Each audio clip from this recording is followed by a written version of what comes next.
Be recorded. All right, calling to order the Intergovernmental Relations Committee meeting for June 23rd at 7:05 p.m. Present are all of council, including President Jones, the mayor, the Safety Service Director, our esteemed guest from the Charter Commission, Chairman Sturgeon, and other guests. On the agenda for tonight are the 6 amendments passed by the Charter Commission, which are 2020-65 through 70. I'm willing to, if the committee or the body at large wants to take this in a specific order here of anybody's concerns or complaints about the order, but my approach, I think it might be easiest to dispense with the less controversial ones first, perhaps. So if it's all right with everyone, I'd like to start with 66, which is the detachment of land provision. I see no objections. So my approach, Mr. Sturgeon, is I'm going to just briefly go through these. If you feel I've left anything out or would like to comment, just wave and let me know and I will recognize you. 66 is a provision that is to bring North Olmsted's charter in compliance with state law regarding land in terms of when we attach or detach land. So this was a house cleaning, so to speak, amendment suggested by the law department first, actually. If Director Garreau comes at a later point, I'd be happy to yield to him. Mr. Sturgeon, is there anything you'd like to add to this ballot measure? No, there's really nothing to add to it. It just really is just the house cleaning. It's more of a wording issue to just go into the charter is all it is. Okay, I'll open it up to committee questions or statements. Seeing none, rest of council. Is that Madam President Jones? Go ahead. Thank you, Mr. Chairman. Just a quick comment that this was the only proposal that was approved by the commission that was actually brought up by a member of the commission. I'm not sure if the residents will approve it due to the fact that it looks like we might take something away from them. However, I believe that we should do our housekeeping on our charter when necessary, and this is one of those where state law would control and not our charter. So I think it's wise to try and get our charter to match state law. I actually think this is a really good catch and a good proposal by the commission member. And hopefully, if council passes it, we will be able to educate the voters that this is just a housekeeping measure and that we're not taking something away from them. Thank you. Thank you, Madam President. I'll just also clarify, I believe I know the answer, but for the benefit of everyone else, it would be your preference, Madam President, that we not vote on any of these, that we just discuss them and let the votes occur in committee of the whole or in the whole body. Is that correct? Or do you want this recommended to the council? Yes, please go ahead. I think that the appropriate way would be for it to be recommended out of your committee, but obviously whether it is recommended or not recommended, the entire council will then get to vote on these within the next few special meetings that we have. Okay. Any other thoughts from committee on that topic or on holding back on these votes until we've heard them all? Mr. Chairman. Yes, please. I believe we have to move this forward as a committee. We'd have to vote on these. They are each one is a resolution or ordinance unto itself. So in order to move them forward, we have to vote and during the committee meeting. Am I wrong about that? Maybe Chuck could answer that. Mr. Schuman, I'm not suggesting that we don't vote. I take President Jones's advice. I'm sorry, maybe I misunderstand. What I'm suggesting is that, for example, this one, there had been some discussion by the Charter Commission and members of council during the Charter Commission that if there wasn't a sufficient number of initiatives or enough weight of the initiatives that we may choose to not go on at all. So I was trying to give you the ability, if you wanted to wait to vote, to go through these to see if you wanted to rescind or not vote for it. That's all. That makes sense. We can talk about all of them and then we'll have our votes. That'd be fine. That Okay. makes sense. Okay. Thank you. All right. Thank you. With that said, I don't see it. Would anyone else like to comment or have a question on issue 66? Seeing none, we'll move to 67 council meetings. I had a suggestion for change of this, so if that is all right, I'll move to 68, which is form of legislative action. Form of legislative action was a amendment offered by myself. What this amendment does is it requires us to make a statement of necessity whenever we suspend items from 3 readings to second reading or first reading passage. The criteria for doing so is still going to be a 2/3 vote. The criteria for citing a reason for necessity will match our emergency language that is already in the charter. And so that is more or less what the amendment says. I can read the actual ballot language if anyone would like. But for now, I'll just open to committee for comments or questions. Mr. Schuman, did I see you would like to go ahead? I would, and I really would like to make a statement here, although I will ask a couple of rhetorical questions. I don't need an answer to them. I really wonder how many times this question actually comes up about why we suspended legislation. I've never had a resident ask me why we suspended legislation. I've had residents thank me when we suspended legislation to get something through in a hurry. One of the big examples of that in my mind is the Airbnb legislation that I sponsored a couple of years ago that was actually a huge problem for some of my residents, and we were able to get it done very quickly. Again, nobody ever questions us on this. The only time I've heard any questions is when somebody was trying to write a news article. The other question I had in my mind is who should prepare the actual statement for council for the meeting? Is this something that the council member has to be, the committee chairperson has to actually prepare, or does the director, whoever brings the legislation forward, have to prepare it? And the reason that that's important to me is because most of the time we've just discussed this item in caucus, and many times we've discussed it in caucus, and then we've had a committee meeting, or earlier we've had a committee meeting that same day, and usually these are attended by everybody, but most importantly is the chairperson of the committee in 15 minutes has to put a report together about that committee meeting that he's going to read, and then he's going to have to put together a statement of necessity. I think there's already an assumed necessity here. Now, personally, I've tried to educate people when people come to our council meetings and we have something like this come before us. I try to give a better explanation. I know this has irritated some people that about our suspending within council, about our suspending as much stuff as we do. But so I've always tried to, at least more recently, I've tried to give good explanations. But I don't feel that we need to add pressure to ourselves. And I mean, we've all flubbed suspensions. We've all murdered motions. We've all done it. Last week, Chris, and I'm not picking on you, but you did one last week. It was painful.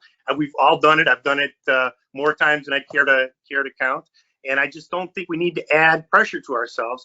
I think this is something we can fix ourselves within council. I don't think this is something that has to be put on the charter and put to the voters. And I'll rest. Thank you. Councilwoman Heeman. Thank you, Mr. Chair. I do understand Mr. Schuman's point. There sometimes is, you know, I mean, I'm already typing my committee report, right? Because but I can type, and because I'm a touch typist, so it's a little easier for me to do that. It's not as easy for someone who didn't do that kind of thing for a living. So I get that. And it is hard. I think the purpose is simply for the clarity of it and not the number of suspensions. I think that was a news article, but I don't know how it was drawn, to be a news article. I don't think that it's the number of suspensions so much as the reason for them, because they do have to fit a particular criteria. And I think that the general statement has always just been, oh, this is important. Oh, the time is of the essence. And there's no mention of public health, safety, welfare. There's no mention of, there's a deadline. The deadline is X, Y, or Z. And while those things may come up in committee from time to time, they don't really come up in the right way that the state ordinances require they be stated. And I will say that I sat as the Intergovernmental Committee chairperson the last go around of these charter changes, and actually that charter commission, when they discussed exactly this issue, was told incorrectly that, oh yeah, no, that's in our charter, like don't even worry about it. So it never came to the table last time, Mr. Schuman, because it was an incorrect statement made by one of our professionals to the committee.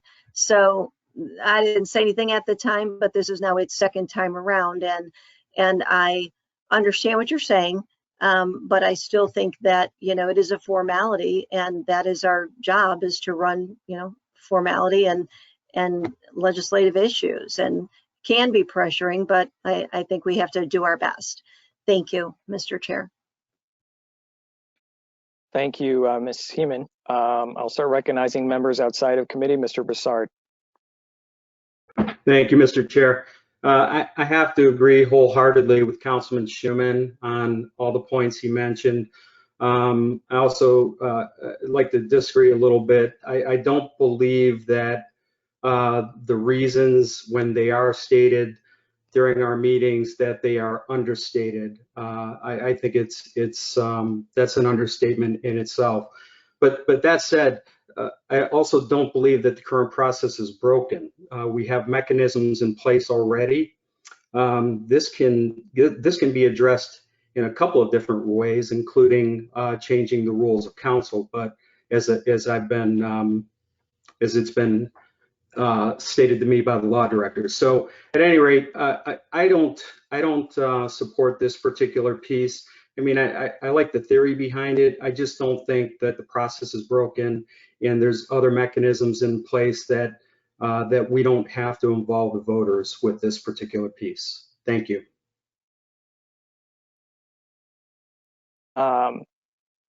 Ms. Heeman, let me see if anyone else would like to jump in first.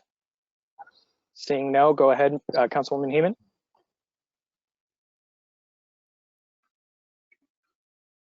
Mr. Lippert, I think She's yielding to me. Yeah. I apologize, Mr. Limpert, go ahead.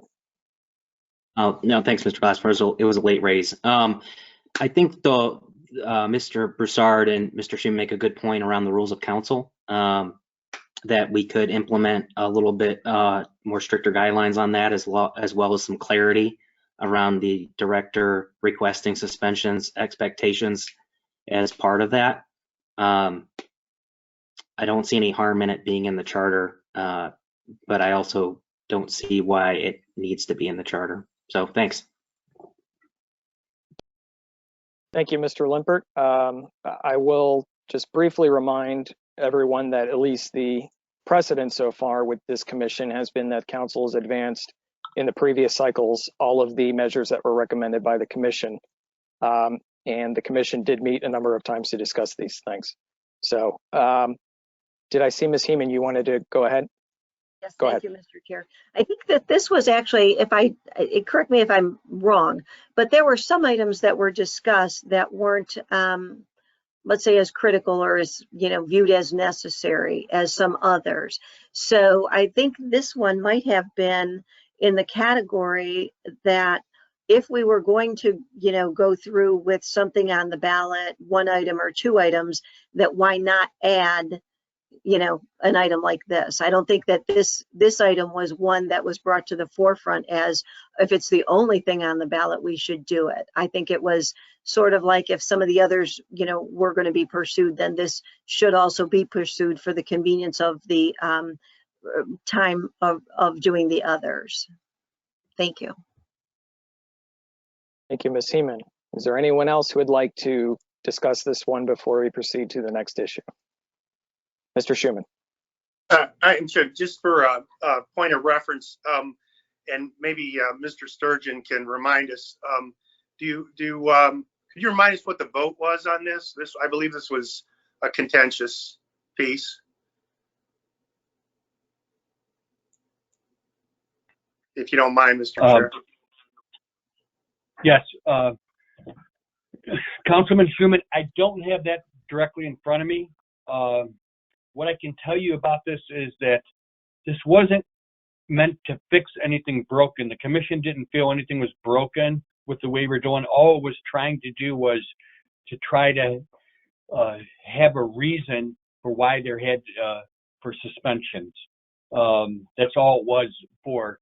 And it was also kind of meant to maybe, unless something is actual an emergency, maybe to not do as many suspensions, you know, of 3 readings. But it certainly, the commission did not feel anything was broken the way it was at all. It was just more of just trying to add some language as far as to why we're going to have suspension of 3 readings is what it was. I don't have that vote in front of me. I can look it up and try to get that, and I apologize for not having that in front of me. Thank you. Mr. Schuman, the vote was 4-3 on this item for recommendation. Thank you. That's what I thought. I couldn't remember. Thank you. Mr. Limpert, I see your hand, and then Ms. Williamson. Yeah, I just had one other comment. Like, to your point, Mr. Glassburn, about not advancing piece of legislation that the commission recommended. You know, there's been situations in the past where there's been legislation that has been recommended to go forward, but that doesn't mean that we haven't stated, or certain individuals, I should say, haven't stated their opposition to that going on the ballot. That doesn't mean necessarily that they wouldn't vote to put it in front of the voters to make that decision. So thanks. Ms. Williamson, thank you. Do I need to hold up a sign right now? Can you all hear me? Okay, thank you. I'd have to agree with Mr. Schuman. You know, for the majority of the times, we do state reasons as to why the legislation or the pieces that are going ahead are even requested for suspension. It's just getting it out into our reports, I think, is maybe where we may be lacking. Not so much as jumping off of what we're supposed to be doing, but it's, I think, more of an internal housekeeping thing. If we could all just be more specific, or as it was suggested, that the directors provide that specific reason, and maybe, you know, that's what we request of them in the future when they're asking for these pieces to be put forward before us. But for the most part, I don't think that as representatives, you know, there's been a number of times where we've declined to go forward with pieces on suspension because of maybe some feeling that there wasn't a real necessity for it. And I think that, you know, in some cases it was the consensus, and in others it wasn't. But I think that we've all done a pretty good job with that thus far. Thank you. Thank you. Are there any other questions, comments, concerns, statements that folks would like to make? I'm seeing no hands, so I will move on to the next subject for the moment. Oops, which should be item 69, which is the Charter Review Commission's schedule itself. This is, if I'm being fair to Mr. Sturgeon, in the category of, if we're going forward with some amendments, we'd like to do this, and if we're not, this one can stay by the wayside. What this one does is it requires us in the year prior to appoint the Charter Review Commission, and then for the Charter Review Commission to submit its report by May 31st. Are there any comments, questions, concerns from committee first? Ms. Heeman. Thank you, Mr. Chair. Again, I reflect back on when I had the Intergovernmental Committee chairmanship, and want to state that it actually came to my attention an entire year past the deadline of when the commission was supposed to have been selected and convened. And that only came about because I just started asking about it, you know, and so it was never really even fully explained when I was appointed to that committee as a new council person, what this commission did, when it should be convened, and so it was an entire year late in doing that. So I was disappointed. I think that this change would prevent things like that again, because it mandates that it actually is selected and convened earlier than it was. It also provides a better timeline for the 6-month period for the commission to get their work done, because then that was another challenge was, you know, even this time around, the selection of the committee and going through all of those necessary things, they sort of got a late start out of the box, and I don't know that they had as much time as they might have liked. Of course, there was COVID-19, and there was, you know, GoToMeeting or that sort of thing into the mix as well. So I think that perhaps the commission, and I might be wrong, Mr. Sturgeon, but at times kind of felt rushed in, and there were some very late meetings that the commission had to have because of that. So I think an expanded timeline would serve a better purpose. Thank you. Thank you, Councilwoman Heeman. Would anyone else like to comment? Seeing none, I think we'll keep things moving to -70. 70 is a charter amendment that would, in a nutshell, allow the council and various boards and commissions and other public bodies of the city to meet online by an affirmative vote of 2/3 by the city council if we were to give that authority to those bodies. So I'll start with committee first. Any comments, questions from committee? Seeing no, I'm sorry, Ms. Heeman, go ahead. Mr. Chair. Again, I think that this is one that, you know, just the circumstance we found ourselves in with COVID-19, you know, was not really thought about before it happened. And then so we were kind of scrambling. The law director was trying to, you know, press the envelope about how to get that done. How do we have our meetings? Where do we meet? And it seemed that this was a good addition to our charter, which is what we ultimately ended up doing anyway. But I believe, correct me if I'm wrong, that the charter says that we must meet in council chambers, which I don't know, I guess if it's not available because of some disaster, then I don't know where we would meet if not online. So I think something should be done about that. Thank you.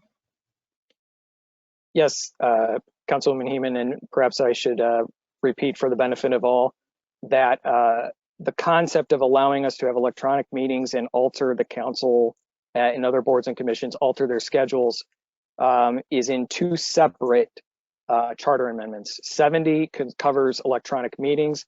67 concerns the location and where and how many meetings. So we'll come back to 67 in a minute or two. This, I do want to emphasize, allows both the council and potentially other boards and commissions, such as, well, actually any of the commissions. There's not its exclusivity to prohibit any of the commissions if we grant the authority. So those members that are not on the committee, any comments or questions or concerns? Council President Jones, that hand was coming out of the right side. I'm like, where do I put my hand to be recognized? I don't know. I apologize. Thank you, Mr. Chairman. I still feel that meeting in person is the best option. I think if you look at our meetings since we've gone electronic, there has always been at least one technology failure at almost every meeting. Just look back to the committee of the whole meeting where I was not even available for part of it. However, I think that this pandemic has shown that we need to be prepared in case in-person meetings are just not feasible. Therefore, I very strongly support this option. This option provides some guardrails, such as not allowing a single member to attend a meeting remotely. It's either all of us or no one. It's also broad enough to allow flexibility if needed, in that council must pass an ordinance authorizing it and establishing further guidelines. If it needs to be tweaked as we learn more about best practices for a meeting in this way, it can be done legislatively. I'm sure there's going to be trial and error as we move forward in this through the years if it's passed, but I believe that this provides the needed flexibility, not just for our council, but for the city's boards and commissions, and I'm strongly in favor of presenting this to our residents to be voted on. Thank you. Thank you, Madam President. Any other thoughts, questions, comments, concerns? Okay, I'm sorry, Mr. Limpert, go ahead. Just a comment. I think Council President Jones made a really important point around this as it relates to committees outside of council. I think that's where we'll really see a benefit based on agendas, and if there's outside parties that are needed or not, it would allow some ability to, I think, involve more volunteerism when you don't have to go when what looks like a 15-minute meeting, if there's a reason to do it that way. And I think I also agree that as a council, it's good to have a higher expectation of a reason for having a remote meeting. So I'm definitely in favor of this, and I think the commission did a really good job of crafting this. Thanks. Thank you. Any further takers on this issue? Seeing none, I will continue to go out of order and go back to 67, which is the partner to this, which is the charter amendment that allows us to have less than 2 meetings, we'll have any number of meetings for monthly, to have meetings outside of the charter chambers, the council chambers, should we see fit, as well as it eliminates the express permission for us to have a vacation in June and July, but it does not address, it just leaves, it's not that we cannot have a period off, it just lets us control our schedule throughout the year. The objection that I brought up to the law director or concern is that the way that the ballot amendment is written, the point that really stands out, because it's just a paragraph, is that it says to amend the city council to establish its meeting, to be amended to authorize the city council to establish its meeting calendar at less than 2 meetings per month, and to permit council to conduct city council via internet-based platforms like Zoom. To me, the point of this amendment, and Mr. Sturgeon, I'm sure can jump in if he disagrees, is not the emphasis to make it so that we meet less than twice a month, and I don't believe that that's how it would manifest itself in practice. So I think leading with that, or having that as the defining characteristic of the ballot measure, would be something we should tweak. But my opinion aside, I'll open up to committee. I don't see any takers. Any comments from the rest of council? Council President Jones. Thank you, Mr. Chairman. I appreciate the work and the decision the Charter Review Commission came up with on this section of our charter. I appreciate the fact that they eliminated the requirement that council meetings need to occur in our council chambers.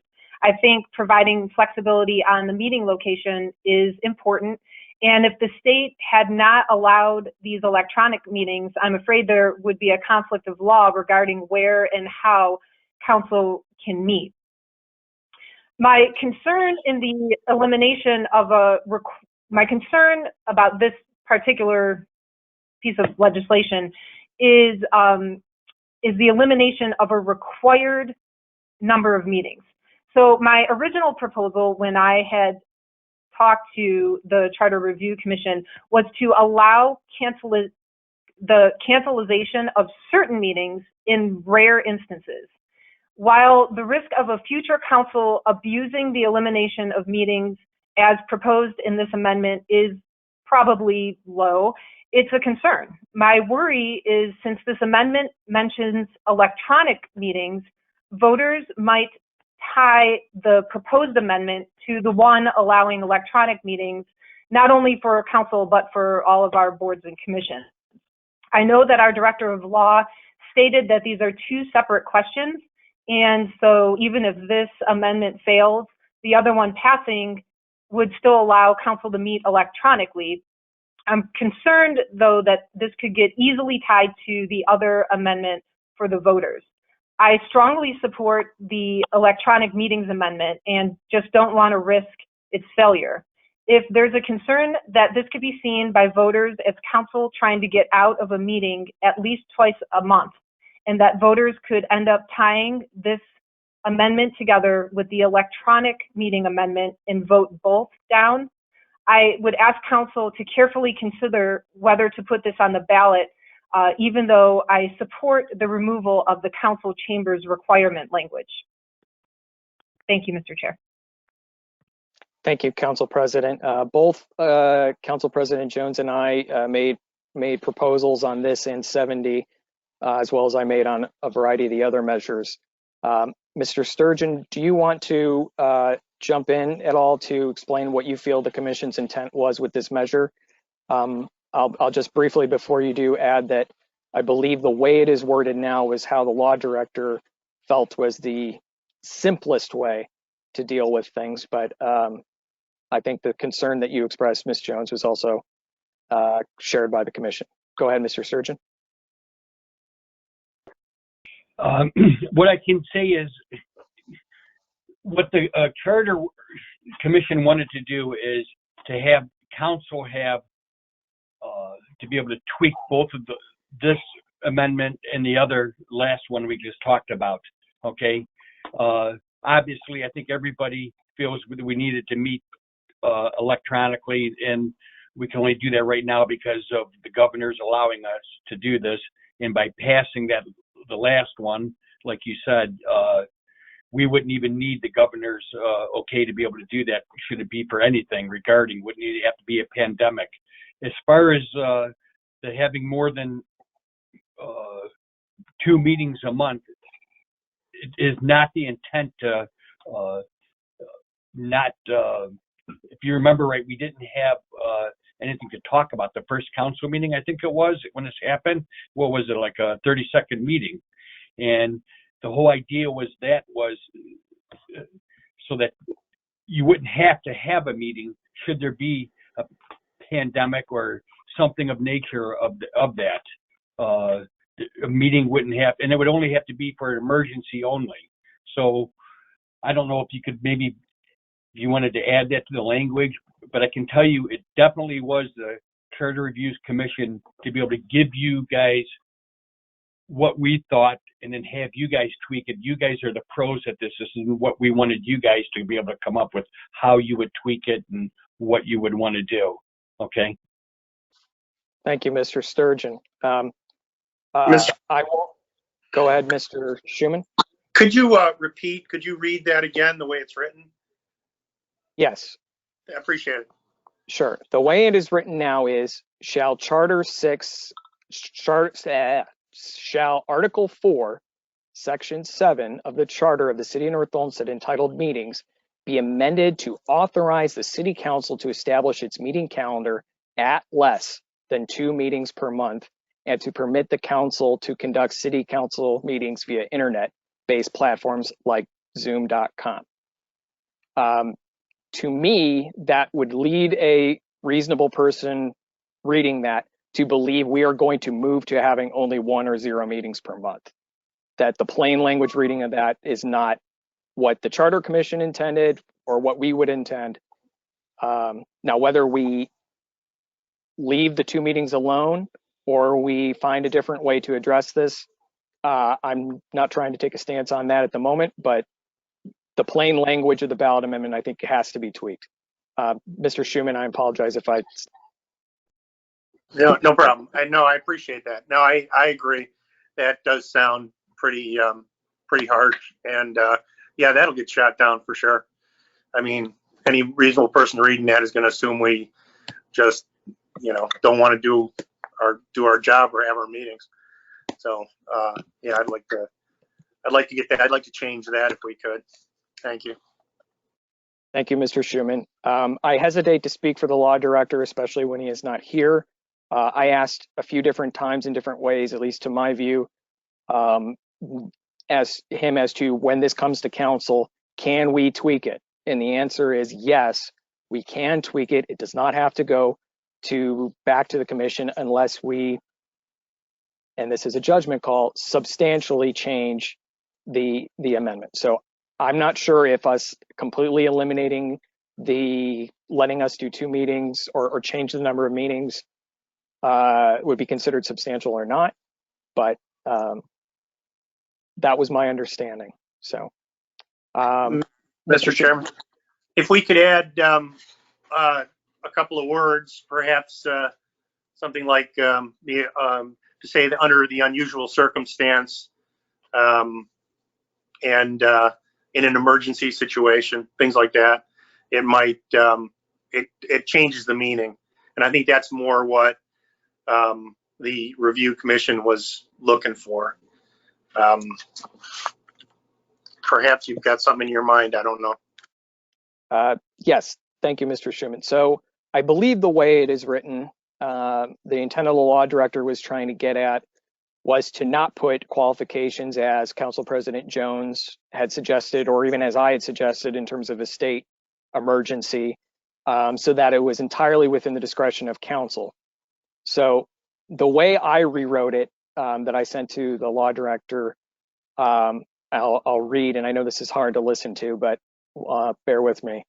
Shall Article 4, Section 7 of the Charter of the City of North Olmsted entitled Meetings be amended to authorize the City Council to establish its meeting calendar dates, times, locations, and to permit the council to conduct City Council meetings via internet-based platforms like Zoom.com.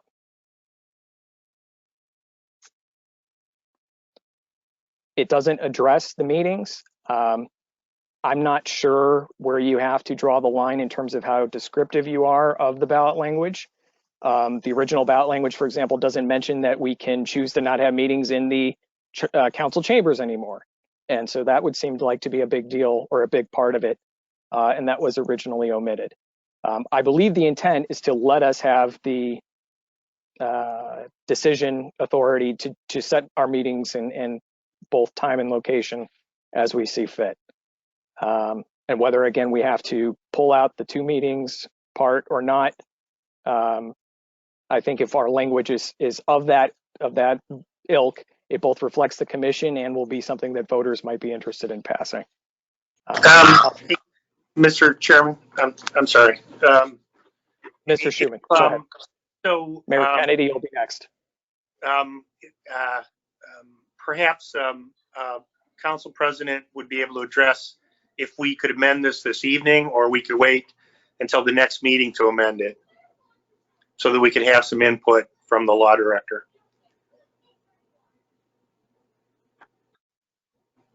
Council President Jones. Thank you, Mr. Chairman. You are free to amend this. We do have 2 special council meetings that will be coming up Thursday and then next Tuesday. And obviously, we could, if need be, we could always schedule yet another special council meeting to hear all of the legislation that council is putting before themselves. Thank you. Thank you, President Jones. Mr. Massarolo, did you have a technical comment? And then Mayor Kennedy. Sorry, Mayor. Mr. Chair, yeah, I'm sorry. I just wanted to let you know, like, if you guys were to amend it tonight, since we wouldn't have the language, I would pull it off of second reading, and we would get you language for the Thursday night meeting, and we'd put this on second reading on Thursday night. And then if you guys if you voted the amendment down, it would continue as is. If you voted the amendment to move forward, it would be on second reading, so you could still pass everything on the 30th. You could be prepared to go either way. Okay. If that makes sense. Thank you, Mr. Massarolo. Mayor Kennedy, please go ahead. Thank you, Mr. Chairman. I just for the ride, I just want to make sure we're right on this. This is 2020-67, right? Yes. Okay. Could you read what you have exactly? What I would propose. No. What's actually on? Because I'm not seeing what you're seeing. I don't think so. The ballot language states, shall Article 4. I'm sorry. Is that on the council meeting agenda tonight? Right. Yes. For the committee. Yeah. Can you read that out loud? I just want to make sure and follow it here directly. The as written is, shall Article 4, Section 7 of the Charter of the City of North Olmsted, entitled Meetings, be amended to authorize City Council to establish its meeting calendar at less than 2 meetings per month, and to permit the council to conduct City Council meetings via internet-based platforms like Zoom.com. Okay, I'm looking at something different here for 2020-67 on the agenda. Go ahead. Are you looking at the ballot language is ahead, about Mrs. Jones, did you have something to? 2/3 through the document. So you may be looking at a different section of 2020-67. Council President Jones, do you have something to add? Thank you. I'm sorry, Mr. Chairman, to interrupt. Just to the mayor's question, the title of the legislation is not what is being submitted to the electors. So you're correct. You're reading just the title, and then Councilman Glassford was reading what is being submitted to the electors. Okay. Thank you. Thank you, Council President Jones. I see Councilman Kelly. Is there anything else from committee before I get to Councilman Kelly? Seeing no takers, Councilman Kelly. Just thinking out loud here, what if you just change the word at to no? And it would read, establish its meeting calendar no less than 2 meetings per month instead of at 2 meetings per month. So there's 2 different items that are going on simultaneously here. One is the actual ballot language, which is towards the end of each of these documents, these charter amendments. And then at the beginning is the actual substance of it. The substance right now, the way it addresses this is it just lets us set as many meetings as we want. It doesn't put a minimum of 2. It doesn't say we have to do 2. It makes it silent. It takes that requirement out. So we would need to both change the substance and the ballot language. So I'm personally fine with doing that, but just want to make sure everyone understands that's what we would need to do. Mr. Kelly. The only reason I brought this up is Mr. Schuman felt that possibly the citizens would think we're trying to get out of doing our jobs. And I think maybe that would maybe take that out of the equation, that's all. Mr. Kelly, I 100% agree with both you and Mr. Schuman that the plain reading of this as it stands implies that we will be meeting less than twice per month. So that is a concern for all of us, and I think President Jones has expressed that as well. Let me let others comment in before I preach too much about how we will remedy this. Mr. Limpert. I mean, the reason for the less than 2 meetings is really trying to get to the ability to cancel a meeting, right? Yes. And, I mean, it was a little annoying, but how critical is that to be able to cancel the meeting? I think the bigger issue was where is it held and how is it held? So, I mean, even if that's gone out of the amendment, I don't know if that's, I don't know if I'd be that hell bent on proposing that they allow us to cancel a meeting anyway. I mean, we could easily all, if we have electronic meetings, be able to get on for 5 seconds and close it. If that was, I mean, I get it, it's an inconvenience, but again, I don't know. But that's just my 2 cents on it. Thanks. Thank you, Mr. Limpert. Are there any others that wish to make just general comments to the issue? Seeing no counsel, I will call on Mr. Sturgeon. I just want to stress to the council that this is strictly for an emergency situation is what we envisioned on this. This is, you know, and I think that language, you know, should be, you know, something for you guys to consider as you're tweaking this. It was also for the location. It wasn't always necessarily strictly online. You know, I think it was Council President Jones that said, well, what if we had a fire at City Hall? Well, we could change the location, maybe, you know, at the community cabin or the old City Hall or something like that. So it wasn't necessarily always 100% online only. And we were just trying to give you, you know, the power to be able to do that and stuff. But definitely this was strictly only for emergency.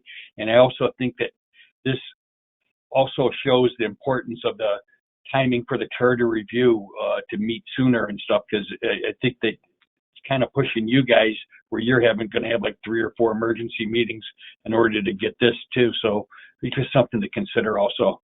Thank you. Thank you, Mr. Sturgeon. Did I see anyone else wishing to make a comment about this? Councilwoman Heeman. Thank you, Mr. Chair. I'd actually like to see another committee meeting on some of these things. It's kind of a sad scenario. I believe that we have a law director and an assistant law director and a discussion of charter changes that we don't have one of them here. And I think that it's becoming necessary because this isn't a simple change that we're trying to discuss. And this is probably one of the most important issues that's going to potentially be and should be put in front of the voters. So that is my thought. I don't think that we should just sort of try to wing it. And you know, one of them should be here. Thank you. Thank you, Councilwoman Heeman. Are there any others that wish to make a comment or address the issue? Okay, so for the moment, we'll move on to the final, which would be 65, which on your committee agenda, I have that open in a separate window, would be called Charter Amendment Recreation Commission. The language reads right now, what it does, well, let me first say what it does, and then I'll read what the language says. What it does right now is eliminate the Recreation Commission and redelegates those authorities in effect to council and the administration, as is in practice what is happening right now. The way the language reads on the ballot, I'll start with now, which is, shall Article 7, Section 3 of the Charter of the City of North Olmsted be amended to abolish the Parks and Recreation Commission, thereby permitting the reallocation of its responsibilities from volunteers to the full-time staff of the City of North Olmsted. I do think it in full represents what the commission was trying to do. I'm not sure if the word abolish is the one that needs to be used, or if the abolition of the commission has to be the first item in there, as opposed to a secondary explaining that the duties of the commission are delegated first and then the abolish is the second clause.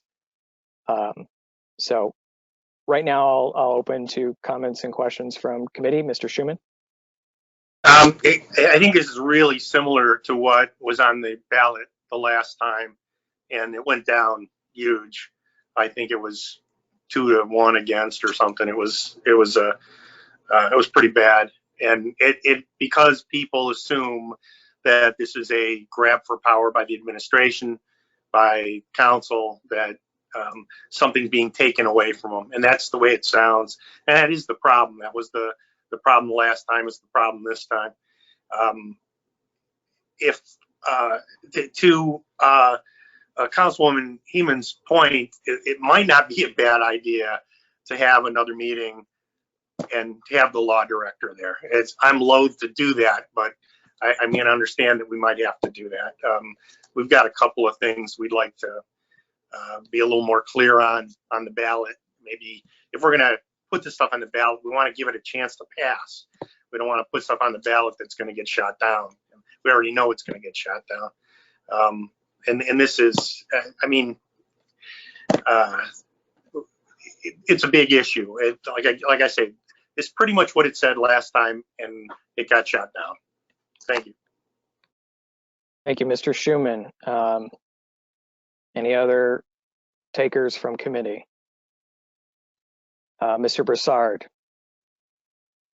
Thank you, Mr. Chair. Just a clarification on what Mr. Schuman said. I agree with everything he said. I believe it failed closer to a 3-to-1 margin. It was. I'm not splitting hairs, Paul. I'm just pointing out that I agree with you that it will, no matter how we tweak the language, it will likely go down in flames, no matter if we all support it or not. Thank you. Are there any other comments or questions? Okay, I will just briefly read what I had sent to the law director as a potential alternate, which just reverses the clauses. Shall Article 7, Section 3 of the Charter of the City of North Olmsted be amended to reallocate the responsibilities of the Park and Recreation Commission to the full-time staff of the City of North Olmsted, and thereby abolish the Parks and Recreation Commission and its required duties for volunteers. Okay, with that said, President Jones, I don't know if our intent is going to be to have another meeting, if the preference you would have is to try to have a little bit of consensus on items we can agree on, or can at least develop a feeling of going forward on, or if it would be more useful for us to just wait until a next meeting with the law director. And I'll open that up also to committee as well. But President Jones, if you would like to speak first, since this is more of the matter of a committee of the whole. Thank you, Mr. Chair. So my recommendation would be if the committee and council would like to get some additional input from the law director regarding language specifics, that there should be a motion to remove these items from second reading at tonight's special council meeting and hold them in committee until that can be done. And that, to me, would be a cleaner way to operate. There's nothing saying that if there is something that you would like to vote on tonight and move forward, you could absolutely do that. But if you wanted to keep these charter amendments that we were possibly going to the voters together, that would be the cleanest way to do that. Thank you, Madam Chair. Sorry, Madam President. Mr. Schuman or Ms. Heeman, do you have any thoughts? Mr. Schuman, it looks like you're, and then I'll call Ms. Heeman next. I agree with the council president. It would be nice to keep these together. This really is one package.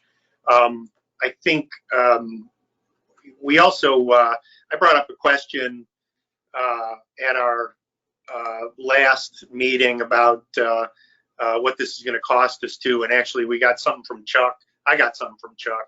I don't know if anybody else did. And then I got something from Carrie, and I don't know if that was shared with everybody or not. So that's something we need to talk about too, just to be clear what it's going to cost us moving forward on this, because there is a bill to pay. So I don't think it would hurt us to have another meeting. Thank you. Thank you, Mr. Schuman. On that fine point, both the law director and the finance director had previously indicated they were going to let us know the costs or reasonable estimates. We don't have that information yet, not to throw anyone under the bus. I will reach out to both to see after the meeting if they have it, but if not, I will try to get the information myself. Ms. Heeman and then Mayor Kennedy. Thank you, Mr. Chair. You know, I had just expected that there would be a law director here this evening because of these things that we were going to be discussing. So I'd like to first express my disappointment since we have a law director and an assistant law director. I do think we need to have another meeting. And then if people have, you know, anybody has any recommendations or changes, perhaps, you know, you can send those out to the law director because, you know, we can't wait too long, because it won't be able to be on the ballot if there is something we would like to put on that ballot. I also think that, you know, not having the answer as to the cost today is just another stumbling block, and I don't know why we don't have that answer. There certainly should have been ample time for that as well. So I would like a firm commitment that we'll have both a law director or an assistant law director and the answer to the cost before our next meeting. And then, yes, it looks like, unfortunately, we're going to have to do that. But I certainly think we should also be suggesting language now that we've had a brief discussion about some of these things. Thank you, Mr. Chair. Thank you, Ms. Heeman. Mayor Kennedy. Couple just quick comments. I would suggest with all the comments here today that if you guys could arm Chuck and talk to Law Director Garreau, because I mean, I think you guys kind of know where you're going on this, and a lot of you guys are similar.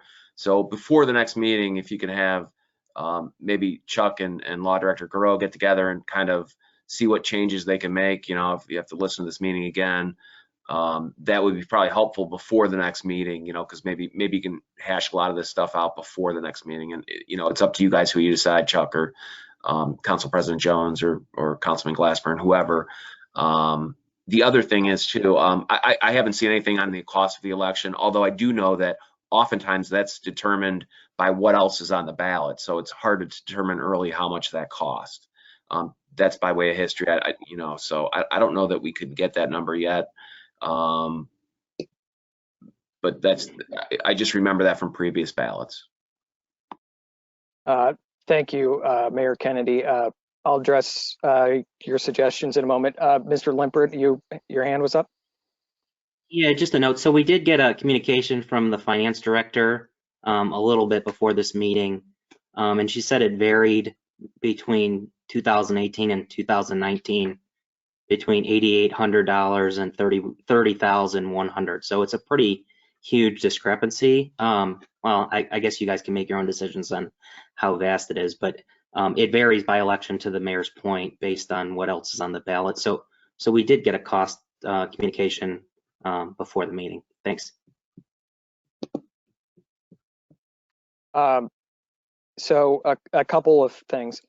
In terms of determining costs, there are two items that add into it. One is, what is the cost, if any, from the Board of Elections? And the second is the cost to advertise these in the Westlife or whatever publications we have to advertise them in. So Chuck, if it's at all possible, if you could add to your list of items to try to determine that secondary cost for each of these as they are, that would be of use. As to the Board of Elections, the strategy I was going to try to employ was to see what the per issue rate was for the past couple of presidential election cycles, because I think that might be the most apples to apples as opposed to a municipal year. And a governor's year has more statewide candidates. There's a lot of different factors that could change the cost. So I don't want to misrepresent. I think all of us would feel very differently if there were 6 issues and each cost $35,000 versus if 6 cost collectively $8,000. So it's a fair point to try to have a closer idea as to where we're at. So Ms. Heeman, you had your hand up. I apologize for stepping up. Okay, she's great. Any other comments or questions? I see. Okay, so my intention, unless anyone else wishes to discuss this further, would be at our regular council meeting to remove items 65 through 70, all of these from the second reading, and for us to have another committee meeting around the Thursday special council meeting. I think in terms of timeline, it's to not try to create as many meetings as possible, that the suggestion by the mayor and others that we have at least some idea of what changes, if any, we want to make would be in line to try to have that ready in advance of Thursday. I personally submitted my changes to the law director last week. Paul, could you turn off your mic just for a moment? Sorry. That's okay. The response I was told was that we should discuss this in committee, and that, so I'm not, we obviously need to do something more than just that. So is there, maybe if this is productive, is there any issue besides 65 and 67, which, to remind you, 65 concerns the Recreation Commission and 67 concerns how many meetings we have? Does anyone potentially want to change any of the others? And I understand some of you do not support some of the others, but in terms of just efficiencies, is there anyone looking to change any of the others and wants to at least express the intent of what changes they would like tonight before we move on? Okay, I'm sorry, Mr. Schuman, please go ahead. I think that both of the changes that you suggested on the, both of those resolutions are very close to what we're discussing, at least on committee here. So I would feel comfortable if we could move forward with those. If you would like to put that together in a motion, and also put a motion together to pull the legislation tonight, I would be happy to second that. Thank you. Thank you, Mr. Schuman. President Jones, it would probably, from a technical standpoint, be most efficient to just remove them and then to amend them on Thursday. Is that okay? All right, that is how I will proceed then. I don't want to belabor this meeting any more than we need to, although we are 8 minutes ahead of our council meeting. Any other comments, questions, concerns? No? Then I'll just state and relay to Mr. Sturgeon and hopefully anyone else watching, council's great thanks to the Charter Review Commission for your hard work on not just these 6 issues, but all of the harebrained ideas that I offered to you, and those offered internally amongst the group. With that, we will adjourn the Intergovernmental Relations Committee at 8:07 p.m. Thank you.